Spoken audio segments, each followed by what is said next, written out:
राज्यात सध्या रक्ताचा मोठा तुटवडा निर्माण झाला असून करोना काळात रुग्णांना रक्ताचा तुटवडा होऊ नये यासाठी मुख्यमंत्री उद्धव ठाकरेंसह उपमुख्यमंत्री अजितदादा पवार यांनी जनतेस रक्तदान करण्याचं आवाहन केलं.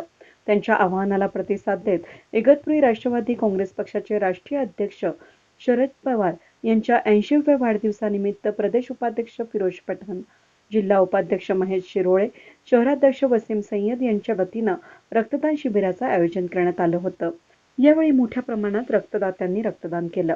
या प्रसंगी प्रदेश उपाध्यक्ष फिरोज पठाण, जिल्हाध्यक्ष कोंडाजी आव्हाड, गोरख बोडके, संदीप गुळवे, जिल्हा उपाध्यक्ष महेश शिरोळे, वामन खुसकर, इगतपुरी शहराध्यक्ष वसीम सय्यद, तालुकाध्यक्ष बाळासाहेब गाडवे, ज्ञानेश्वर पासलकर, उपसभापती पांडुरंग वारुंसे, तालुकाध्यक्ष उमेश खताले, वसंत भोसले, दीपक मावरिया, बॉबी आडोळे, मिलिंद हिरे, प्रथमेश पुरोहित, मकसूद खलीफा, बबलू कदम, मुनाफ शेख, एजाज शेख, फारुख शेख, विजय कुंडगर हे उपस्थित होते.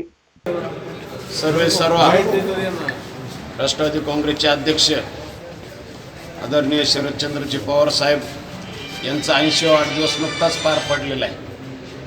त्या वाढदिवसाचं औचित्य साधून संपूर्ण महाराष्ट्रामध्ये रक्तदान सप्ताह साजरा करण्याचा निर्णय राष्ट्रवादी पक्षाने घेतला आहे.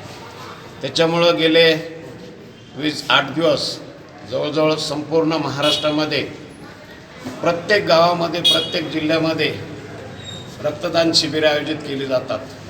कालच नाशिकमध्ये जेल रोडला एक रक्तदान शिबिर झालं, हिरावाडीमध्ये झालं, राष्ट्रवादी काँग्रेसच्या ऑफिसमध्ये झालं. इतरही ठिकाणी तालुका लेवलला बरेच रक्तदान शिबिरं पार पडले आणि आजही या ठिकाणी इगतपुरी येथे रक्तदान शिबिराचा कार्यक्रम फिरोजभाई असतील, वसीमभाई, त्यांचे सर्व शिरोळे साहेब सर्वांनी या ठिकाणी आयोजित केलेला आहे. जे संदीपजी पण या ठिकाणी आलेले गुळे आणि अतिशय चांगला कार्यक्रम. आतापर्यंत जवळ 15-20 बाटल्या या ठिकाणी कलेक्शन झालेले आणि अजूनही बऱ्याच रक्त बाटल्या या ठिकाणी मिळण्याची शक्यता आहे. पवार साहेबांच्या वाढदिवसानिमित्त संपूर्ण महाराष्ट्रामध्ये हा उपक्रम राबवला जातोय. आज आपल्याला माहिती आहे रक्ताचा अतिशय मोठा तुटवडा आहे. त्याच्यामुळं पवार साहेबांच्या आदेशानं आम्ही संपूर्ण महाराष्ट्रात रक्तदान शिबिर आयोजित करतोय. वेद न्यूजसाठी व्हिडिओ जर्नलिस्ट स्वप्नील पुरोहित, इगतपुरी.